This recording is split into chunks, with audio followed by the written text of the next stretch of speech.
₹1000 salary है, गांव में पोस्टिंग है, गांव का नाम फुलेरा है। अबे यही एज है, मौका मिला है, कर ले एडवेंचर। कोरोना वायरस और कोविड-19 महामारी का पूरे विश्व पर असर पड़ा है। मैं ये जानना चाहूंगा कि निजी तौर पर आप लोगों की जिंदगियों में और आपके हिसाब से पंचायत वेब सीरीज पर इसका किस तरह का असर रहा है? जी, वक्त तो मुश्किल है। अपने अंदर झांकने का ये जो मौका मिला है, तो हम घर का काम भी कर रहे हैं, उसमें भी बड़ा मजा आ रहा है, खाना भी पका रहे हैं, झाड़ू भी लगा रहे हैं, कुछ म्यूजिक भी कर लेते हैं, क्योंकि म्यूजिक एक कमजोरी है, तो म्यूजिक का भी हम इस्तेमाल कर रहे हैं, कुछ किताबें पढ़ ले रहे हैं, कुछ लिख ले रहे हैं। तो मुझे तो ऐसा लग रहा है कि वक्त कब निकल रहा है पता नहीं लग रहा है। देखिए, पंचायत का तो इस पे असर ये हुआ कि पंचायत को फायदा हुआ, क्यों सब लोग घर में बैठे हुए थे तो उनको सामने मिल गया पंचायत देखने के लिए, तो बस देख रहे हैं और खुश हो रहे हैं और बड़ी बारीकी से देख रहे हैं। पंचायत सीरीज के ऊपर तो बहुत ही अच्छा असर रहा है, क्योंकि लोगों के पास वक्त है आराम से देखने का, और जल्दी नहीं है, जो भाग दौड़ है वो नहीं है जीवन की, इसलिए इत्मीनान से, जैसे रघु ने कहा, आराम से। मुझे तो लगता है कि ये बड़ा अच्छा समय रिलीज हुआ, पंचायत का जो रिलीज हुआ बहुत अच्छी समय पे हुआ। जहाँ तक मेरा सवाल है, मैं बड़ी गिल्टी हूँ क्योंकि मैं बहुत ही सुंदर जगह हूँ। बाई चांस मैं मुक्तेश्वर में अपने घर में हूँ, पहाड़ के घर में, जहाँ मैं 5-6 दिन के लिए आई थी और फिर लॉकडाउन हो गया, तो अभी 45 दिन हो गए। आई थिंक काफी डिफिकल्ट टाइम है, मतलब पूरे प्लेनेट के लिए एंड मतलब ह्यूमैनिटी को तो लाइक सोचने के लिए टाइम मिला है कि कैसे बहुत सारी चीजों पे हम लोग सोच सकते हैं, एनवायरनमेंट के बारे में सोच सकते हैं, या कैसे चीजें ठीक कर सकते हैं जो हमने काफी पास्ट में खराब की हैं, फॉर कि आगे एटलीस्ट हम अपने अपने लाइक जितना अपन खुद इस प्लेनेट के लिए कर पाए अपने हिसाब से वो करें। एंड हाँ, लाइक पंचायत के लिए बहुत अच्छी टाइमिंग रही है, क्योंकि जिस तरह का शो है, जिस स्पेस का शो है, और जिस पेस पे हमारी लाइफ चल रही थी, मुझे लग रहा था कि कहीं शायद मिस आउट ना हो जाए। मिस आउट तो नहीं होता, मुझे लगता है कि लोग देखते बट आराम से देखते, कि या तो एक एपिसोड देख लिया, फिर एक एपिसोड 5 दिन बाद देख लिया। टाइमिंग की वजह से ये रहा कि लोग घर में हैं और सबने बिंज वॉच किया है, और तो उसी में टाइम निकल जा रहा है। ऐसा मैंने शुरू में सोचा था कि अपनी हॉबीज कुछ फॉलो करूंगा, लाइक पोएट्री लिखूंगा या स्केचिंग करूंगा, तो उसका टाइम बिल्कुल नहीं मिल रहा है। पूरे टाइम इसी में निकल जाता है, लंच, खाना पीना, झाड़ू पोछा। कमताई में जीना एक सीखा है इसकी वजह से। जैसे मेरा शैम्पू खत्म हो गया, मेरा जो है यहाँ नहीं मिलता, कोई बात नहीं, कोई फर्क नहीं पड़ा। जितना शैम्पू पहले लगाती थी उससे कम लगा रही हूँ कि ये लंबा चले। जीवन बदल गया है। मैं और मेरे हस्बैंड ने एक चीज बनाते हैं लंच में और डिनर में, ऐसा नहीं ताम झाम। मैंने कुकिंग सीख ली लाइफ में पहली बार यूट्यूब के थ्रू, ठीक है, झाड़ू पोछा बर्तन। लेकिन मुझे लगता है कि इन सब के अलावा यार एक पूरा पर्सपेक्टिव ही बदल गया है। मतलब मेरा हाउस हेल्प जब वापस आएगा तो शायद मैं उसकी आरती उतारूंगा। उसके लिए एक सम्मान, एक रेस्पेक्ट उन लोगों के लिए बहुत ज्यादा बढ़ गई है, क्योंकि अभी पड़ा है ना अपने पे, तो अब समझ में आ रहा है कि 23 मार्च से लेकर लॉकडाउन शुरू है, उसके बाद से कंटिन्यूअसली क्लैम्पडाउन रहा है अलग अलग किस्म का। तो क्या ये एक फियर था जब आप इसको लॉन्च कर रहे थे कि हम लोग इसको प्रमोट नहीं कर पाए पूरी तरह से, तो क्या ये ऑडियंस पहुंचेगी ये वेब सीरीज प्रॉपरली या नहीं? क्या ये फियर था आपके माइंड में? हाँ, मतलब देखो, डेफिनेटली कुछ चीजें मिस हुई, ठीक है, प्रीमियर्स होते हैं, होर्डिंग्स होते हैं, बहुत सारी चीजें हैं जो होती अगर ये नहीं होता तो। हाउएवर मैं एक छोटा सा वो था कि हम लोग का होप ये था कि यार डिजिटल पे प्लेटफॉर्म पे ये जा रहा है, तो सारे प्रमोशंस हम डिजिटल पे ही करते हैं, तो we improvised in that respect. Season 2 planned है या नहीं है? चंदन, डेफिनेटली यार, सीजन 2 की बातें शुरू हो गई हैं, ठीक है, प्लेटफॉर्म की तरफ से भी और क्या बोलते हैं टीवीएफ ऑफिस की तरफ से भी। फॉर्मल गो अहेड एक बार आ जाएगा, उसके बाद प्रॉपर राइटिंग शुरू होगी। बट हाँ, मतलब कुछ कुछ थॉट्स हैं, मतलब अगर कुछ थॉट्स आ जा रहे हैं, थोड़ा टाइम दे रहा हूँ, कुछ थॉट्स आ जा रहे हैं तो नोट डाउन करके रख लेता हूँ।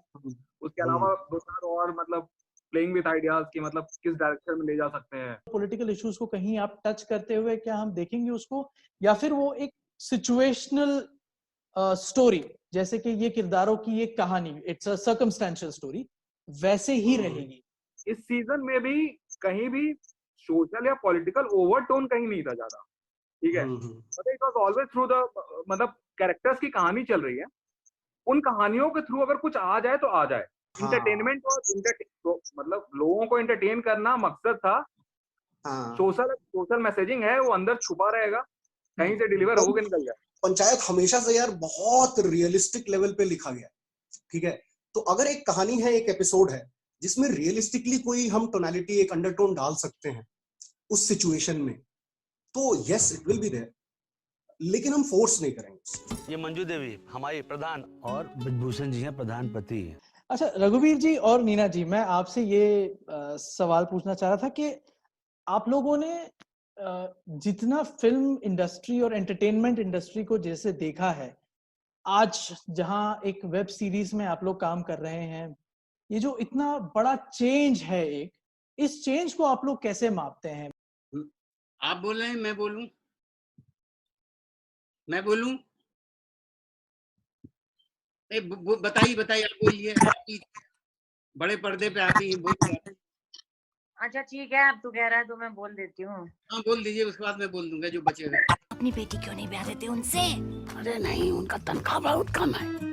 एक तो सबसे पहले तो सवाल का जवाब नहीं दूंगी, एक सवाल है मेरा, वो भी करना चाहती हूँ। Okay. ये एक बड़ी शिकायत आती है मुझे बहुत सारे लोगों से, और उन्होंने ये कहा है कि मेरा रोल बहुत कम था सीरीज में तो वो चाहते हैं कि मेरा ज्यादा होना चाहिए था। क्वेश्चन भूल गई, क्वेश्चन क्या था? क्वेश्चन ये था। हाँ, तो ये जो चेंज है, चेंज, यस, कई बार बड़ा मुझे दुख होता है, सुख भी है दुख भी है, कि काश ये चेंज थोड़ा पहले आया होता, जब हम थोड़े और जवान थे तो और अच्छा काम कर सकते थे।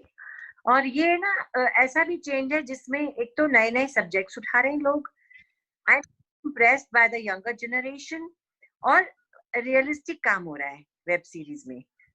फिल्मों में पहले ओवर द टॉप काम होता था, और नए नए टॉपिक्स उठ रहे हैं। ये बहुत ही मुझे इम्प्रेस किया इस बात ने। क्या है कि बहुत दिनों से इंडस्ट्री को डूब के काम करने की आदत निकल गई थी। बस सतही तौर पे 4 फिल्में देख ली और 10 देख ली, उसको निकाल के फिर एक कहानी बना ली, और इस तरह कहीं उसका रीमेक और इसका ये सब चल रहा था। तो ये बहुत ही ज्यादा मेरे लिए तो खास तौर पे, क्योंकि हम बहुत थिएटर वेटर करते रहे, तो हम इस तरह की नकल वकल के चक्कर में हम कभी रहे नहीं, तो बड़ा तकलीफ दे भी रहा है। यहाँ पंचायत से ये लगा, पंचायत और थोड़ा और पहले 1-2 साल से भी कुछ इस तरह से काम में फर्क आया है कि लोग सिंसियरली करने लग गए हैं। और दूसरी बात एक और मैं कहना चाहूंगा कि हमारा हिंदुस्तान जो है ना, कस्बों में और गांव में ही बसता है, तो वहां को अगर बहुत रियल तरीके से जिस तरह से पंचायत में किया गया है, अगर हम यहाँ है तो हजारों लाखों कहानियां पड़ी हुई हैं। हमारी इतने गांव हैं, सब जगह सबकी अपनी अपनी कहानी है, अपने अपने कैरेक्टर्स हैं, अपने अपने जज्बात हैं। मुझे ये लगता है कि ये बड़ा अच्छा दौर है, और ये पंचायत ने तो कम से कम आंखें तो खोल दी सब। मैं तकरीबन 40-45 साल से इस फील्ड में हूँ, तो हमेशा से मेरी फितरत यही रही और मेरी मंशा यही रही, मेरी नीयत यही रही कि मैं इसी तरह का काम करने के लिए जाऊं, और मैं चाहता रहा कि ऐसी, और ये इत्तेफाक से पंचायत मिल गया। और जब मैंने स्क्रिप्ट पढ़ा तो मैंने कभी ये नहीं कहा कि सोचता हूँ या देखता हूँ, मैंने कहा कि बस शुरू हो जाइए। पंचायत से एक बड़ा अच्छा लगा, जो मैं चाह रहा था हमेशा तमाम उम्र मैंने यही चाहा कि बस इस तरह से डूब के काम होता रहे, तो देखिए हमारे हिंदुस्तान की इंडस्ट्री और हमारे काम करने का तरीके में कितना फर्क आ जाएगा। तो ये मैंने महसूस किया, और मैं बहुत शुक्रगुजार हूँ कि मैंने ये पंचायत की, और मैं चाहता हूँ कि इस तरह का काम होता रहे। तो आप लोग इस टेक्निक और इस प्रोसेस में भी बहुत अंतर देखते होंगे, जैसे पहले काम हुआ करता था और अब जैसे हो रहा है उसमें? जितना आसान तरीके से, सहज तरीके से अगर बात को कह दें, उसका असर ज्यादा पड़ता है। जाके देख क्या rural India, the real India. एक सवाल जितेंद्र से पूछना है, और यहाँ आप सेट पे 2 इतने बड़े बड़े नामों के बीच थे, और उनके बीच आपका एक किरदार भी था, तो ये अनुभव कैसा था? फर्स्ट ऑफ ऑल मैं तो बहुत ही बड़ा फैन हूँ दोनों का, रघुवीर सर और नीना मैम का। तो हाँ, मतलब मैं सेट पे थोड़ा चुप ही रहता था, मैं सुनता ही था। रघुवीर सर की बहुत सारी कहानियां होती थी, पेड़ के नीचे वो बैठ जाया करते थे, और बहुत गर्म कंडीशन में हमने शूट किया, लाइक 43-47 डिग्रीज टेम्परेचर हुआ करता था रोज। पेड़ के नीचे जाओ तो बहुत ठंडक होती थी, और वहां रघुवीर सर जाके बैठ जाते। तो ये सारी चीजें, फिर वहां बैठ के रघुवीर सर की कहानियां, नीना मैम की अलग अलग कहानियां, तो ये सारी चीजें मैं सिर्फ सुनता ही था। चुप ही रहता था मोस्टली, क्योंकि मतलब बहुत लेजेंड एक्टर्स हैं और बहुत ज्यादा काम किया है उनका, और मैं फैन रहा हूँ तो ज्यादा मैं झिझकता भी था। और कुछ हाँ मतलब सुनने में ज्यादा बिलीव करता हूँ मैं जनरली, तो बहुत सारी बातें सुनता था, बहुत सारी कहानियां। नीना मैम के साथ दोबारा काम करने का मौका मिला, शुभ मंगल ज्यादा सावधान, तो उसके बाद हम लोग गए तो वहाँ उनसे ठीक ठाक बातें हुई, अच्छी दोस्ती हुई। और वहाँ लाइक हम लोगों ने काफी बातें शेयर की अपनी भी, और उन्होंने भी अपनी बातें शेयर की। हाँ लेकिन जब पंचायत का लास्ट डे था रघु सर का, तो मैं उनके पास गया, उनके साथ मैंने जितनी भी मेरे अंदर की जितनी भी बातें थी वो मैंने सारी बातें की, कि कौन कौन सी फिल्म्स मुझे पसंद है उनकी, मैंने कौन कौन सी पुरानी रमन राघव देखी हुई है, और वो सब मैंने जितना भी मेरा फैंडम है वो मैंने उनके सामने रखा। स्टार स्ट्रक तुम बोल सकते हो, मतलब बचपन से देखा है दोनों को टीवी पे और फिल्मों में। और आपने लास्ट डे चूज किया टू टेल रघुवीर जी एवरीथिंग दैट यू वांटेड। हाँ, हिम्मत जुटाई मैंने। एक कॉन्वर्सेशन कभी कभी हो जाती थी मेरे लेवल पे, कि जितना मैं बोल पाता हूँ किसी भी एक नए ग्रुप में या किसी भी एक नए इंसान के साथ मैं जितना भी खुलता हूँ। आप लोगों को क्या लगता है कि ऐसी क्या चीज है जो किसी को जो छू गई है, ऐसी क्या बात है पंचायत के बारे में? सहजता, जो एक रियलिज्म, जो रघु सर भी बोल रहे हैं, जो एक रियलिज्म है ना पंचायत का, बहुत सब सहज तरीके। चीजें ट्रू। हाँ सर आप बताइए।